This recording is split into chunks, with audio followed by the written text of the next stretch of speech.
दोस्तों, हिमालय में आज भी ऐसे हजारों स्थान हैं जिनको देवी देवताओं और तपस्वियों के रहने का स्थान माना गया है। हिमालय में जैन, बौद्ध और हिंदू संतों के कई प्राचीन मठ और गुफाएं हैं। मान्यता है कि गुफाओं में आज भी कई ऐसे तपस्वी हैं जो हजारों सालों से तपस्या कर रहे हैं। इस संबंध में हिंदुओं के 10 नामी अखाड़े, नाथ संप्रदाय के सिद्ध योगियों के इतिहास का अध्ययन किया जा सकता है। उनके इतिहास में आज भी ये दर्ज है कि हिमालय में कौन सा मठ कहाँ पर है और कितनी गुफाओं में कितने संत विराजमान हैं। दोस्तों, आज की इस वीडियो में मैं आपको उन संतों के बारे में बताऊंगा जो कैलाश के अंदर कई हजार सालों से तपस्या कर रहे हैं और जिनकी जानकारी किसी को भी नहीं है। वीडियो शुरू करने से पहले मेरी आपसे एक छोटी सी रिक्वेस्ट है कि अगर आप हमारे चैनल पर पहली बार आए हैं तो उसे सब्सक्राइब करिए, पड़ोस वाले बेल आइकॉन को ऑल पर सेलेक्ट करिए और नीचे कमेंट बॉक्स में हर हर महादेव जरूर लिखिए। मैं हूँ आपका दोस्त प्रतीक और चलिए शुरू करते हैं। ऋषि दुर्वासा। दोस्तों, दुर्वासा ऋषि का नाम आपने सुना ही होगा। उन्होंने सतयुग में इंद्र को श्राप दिया था। उन्हें राम के युग में देखा गया और वे द्वापर युग में श्री कृष्ण के पुत्र सांब को भी श्राप देते हुए नजर आते हैं। कहते हैं कि वे भी शरीर आज भी जिंदा हैं और हिमालय के ही क्षेत्र में आज भी तपस्या में लीन हैं। अत्रि।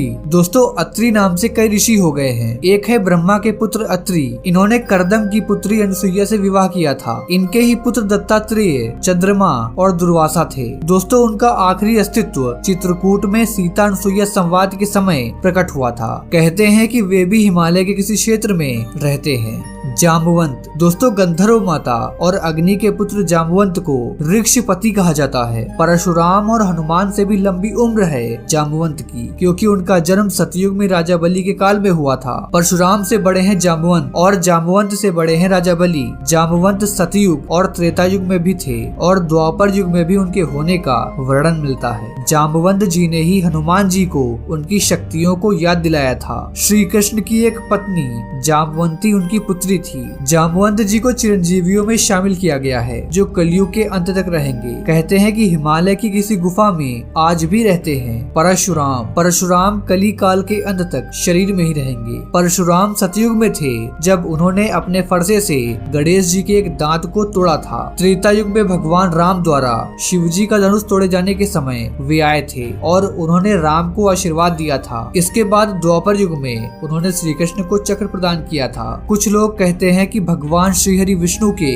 कलयुग में होने वाले कल की अवतार में भगवान को परशुराम भगवान की आवश्यकता पड़ेगी, जिसमें वे कल की अवतार को अस्त्र शस्त्र चलाने की विद्या प्रदान करेंगे। दोस्तों, वे ही कल की अवतार को भगवान शिव की तपस्या करके उन्हें उनके दिव्यास्त्र प्राप्त करने के लिए कहेंगे। भगवान परशुराम जी हनुमान जी विभीषण की भांति चिरंजीवी हैं और महेंद्रगिरी पर्वत पर निवास करते हैं। एक महेंद्र पर्वत हिमालय के क्षेत्र में है तो दूसरा कहते हैं कि महेंद्रगिरी पर्वत उड़ीसा के गजपति जिले में है। मार्कंडेय। दोस्तों, भगवान शिव के परम भक्त ऋषि मार्कंडेय ने कठोर तपस्या से भगवान शिव को प्रसन्न कर लिया था। कहा जाता है कि उन्होंने महामृत्युंजय जाप को सिद्ध करके मृत्यु पर विजय प्राप्त कर ली थी और यह हमेशा के लिए अजर अमर हो गए थे। ऐसा कहा जाता है कि वे आज भी जीवित हैं और हिमालय की गुफाओं में वहीं पर रहकर तपस्या करते हैं। हनुमान जी। दोस्तों, हनुमान जी को एक कल्प तक इस धरती पर रहने का वरदान मिला था, अर्थात कली काल के अंत के बाद भी श्रीमद् भगवत पुराण के अनुसार हनुमान जी कलयुग में ही रहेंगे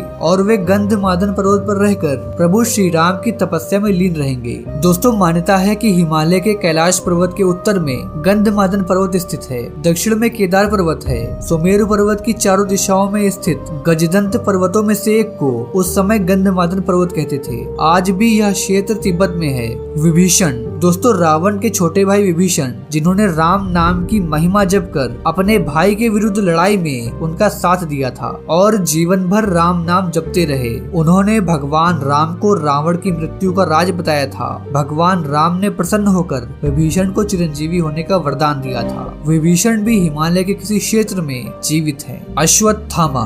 दोस्तों, महाभारत काल में द्रौपदी के 16 पुत्रों को वध करने और उत्तरा के गर्भ में ब्रह्मास्त्र उतारने के अपराध के चलते भगवान श्री कृष्ण ने अश्वत्थामा को 3000 वर्षों तक सशरीर भटकने का श्राप दिया था। तब अश्वत्थामा ने ऋषि वेदव्यास जी से कहा था कि आप जहाँ रहेंगे मैं वहीं रहूंगा। ऋषि व्यास। दोस्तों, वेद के 4 भाग करने के कारण कृष्ण द्वैपायन ऋषि को वेद व्यास कहा जाने लगा। उन्होंने ही महाभारत और पुराणों की रचना की थी। वेद व्यास ऋषि पराशर और सत्यवती के पुत्र थे। मान्यताओं के अनुसार ये भी कई युगों से जीवित हैं और कलयुग के अंत तक भगवान कल की अवतार के साथ भी जीवित रहेंगे। कहा जाता है कि वर्तमान में भी हिमालय में ही रहते हैं। कृपाचार्य। दोस्तों, गौतम ऋषि के पुत्र शरद्वान और शरद्वान के पुत्र कृपाचार्य महाभारत युद्ध में कौरवों की ओर से लड़े थे और वह जिंदा बच गए 18 महायोद्धाओं में से एक थे। कृपाचार्य अश्वत्थामा के मामा और कौरवों के कुलगुरु थे। उन्हें भी चिरंजीवी रहने का वरदान था। कहते हैं कि वे भी हिमालय के ही किसी क्षेत्र में जीवित हैं। दोस्तों, हिमालय के क्षेत्र में प्रकृति के सैकड़ों चमत्कार देखने को मिलेंगे। एक और जहां सुंदर और अद्भुत झीलें हैं, तो दूसरी ओर हजारों फुट ऊंचे लंबे हिमखंड हैं। हजारों किलोमीटर क्षेत्र में फैला हिमालय चमत्कारों की खान है। कहते हैं कि हिमालय की वादियों में रहने वालों को कभी दमा, टीबी, गठिया,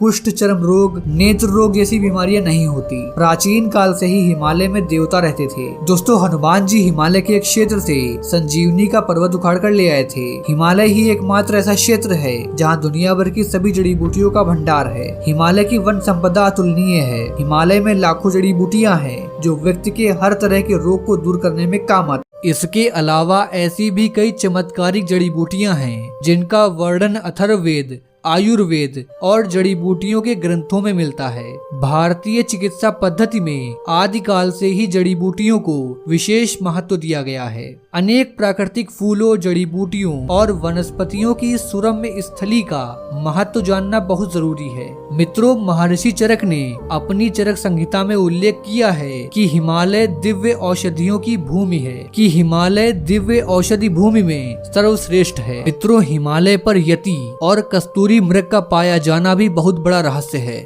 मान्यता है कि कस्तूरी मृग और यति का निवास हिमालय में ही है। यति या फिर यति एक विशालकाय हिम मानव है जिसे देखे जाने की घटना का जिक्र हिमालय के स्थानीय निवासी करते हैं। यति आज भी एक रहस्य है। कोई इसे भूरा भालू कहता है, कोई जंगली मानव, तो कोई हिम मानव कहता है। कुछ वैज्ञानिक इसे निंडरथल मानव भी कहते हैं। यह आम तौर पर तिब्बत के हिमालय वाले क्षेत्र में पाया जाता है। विश्व भर में करीब 30 से ज्यादा वैज्ञानिकों ने दावा किया है कि हिमालय के बर्फीले इलाकों में हिम मानव मौजूद है। हिमालय में कई ऐसे जीव जंतु हैं जो बहुत ही दुर्लभ हैं। उनमें से एक दुनिया का सबसे दुर्लभ मृग है कस्तूरी मृग। यह हिरण उत्तर पाकिस्तान, उत्तर भारत, चीन, तिब्बत, साइबेरिया, मंगोलिया में पाया जाता है। इस मृग की कस्तूरी बहुत ही सुगंधित और औषधीय गुणों से युक्त होती है। कस्तूरी मृग की कस्तूरी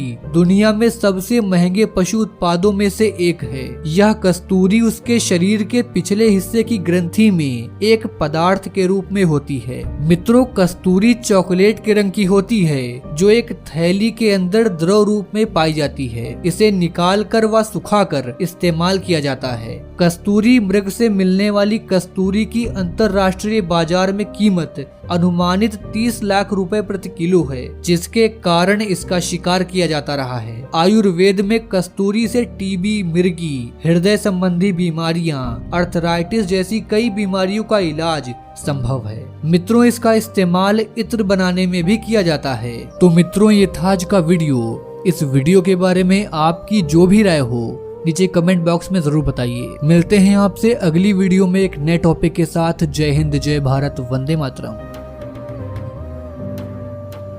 मान्यता है कि कस्तूरी मृग और यति मानव भी हिमालय में ही जीवित है। यति एक विशालकाय हिम मानव है जिसे देखे जाने की घटना का जिक्र